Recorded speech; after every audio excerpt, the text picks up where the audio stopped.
Hello everyone, welcome to my channel at ito ay magluluto ako ng probinsyana style ng pagluluto ng nilagang manok. Ganito siya ang nanay ko magluto noon kaya gagayahin ko lang ngayon. Ito pang madalian na luto, wala nang kung ano-ano pang mga maraming ingredient. Ayan at naghihiwa nga ako 3 hita ng manok kasi 2 lang naman kami kakain ng anak ko. Kaya tanghalian namin ngayon ay nilagang manok. At ayan ay hinihiwa ko na yung gulay. Hindi ko alam kung ano pangalan yan. Basta gulay. Yan lang ang isa sa ihahalo ko sa aking nilaga na manok na yan.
Ayan ay ginisa na natin ang manok. Medyo nasusunog pa kasi nakalimutan kong nagpiprito pala ako.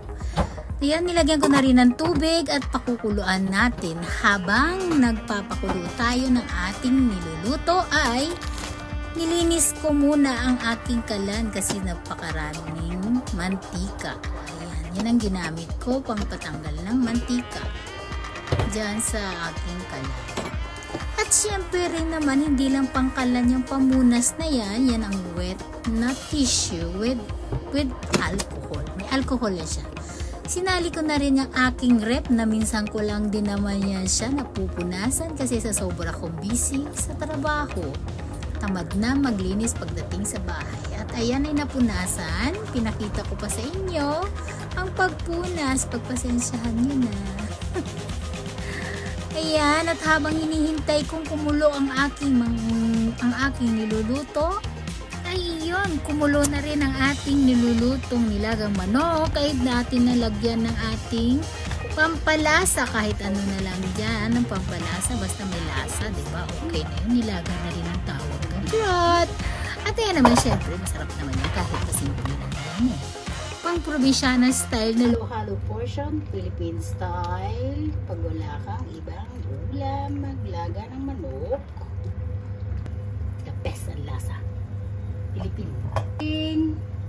Sahog na gulay. Gulay lang.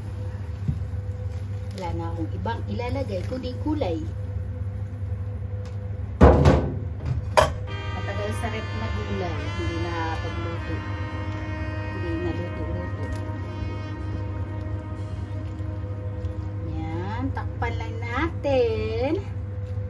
At pakukulaan natin ng mga 5 minutes. Mahaba na nga 5 minutes. 3 minutes lang.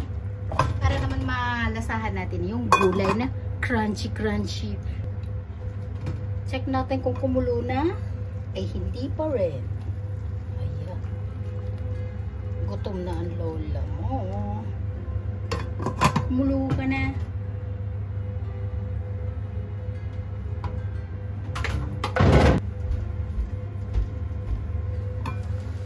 Ayan, okay na siya. Oh, perfect na yung ating nilagang chicken manok. Oh, diba? Okay na yan siya. Oh, diba? Crunchy na ang ating manok. Manok. Siya siya. Perfect. Halatadong gutom na talaga si Akets. O ayan hindi na nagsabi na itadaikimasu. Lapang na agad sa sobrang init ngayong panahon. Ayan, nakita nyo ang suot ko. One piece, pasensya na kayo. At tumutulo ang aking mga pawis dyan habang kumakain. At nako, grabe sa sobrang init. 35 ang inabot dito ang init. Para na ring Pinas, pero wag kayo, ang init dito ay malagkit. Hindi katulad sa Pilipinas na kahit papano ay nakakahinga ka sa init. Dito, sisikip ang dibdib nyo kung mahina. At ayan nga ay ang aking niluluto ay nilalapang ko ng mag-isa. Pagpasensyahan nyo na, itadaikimasu, minasama.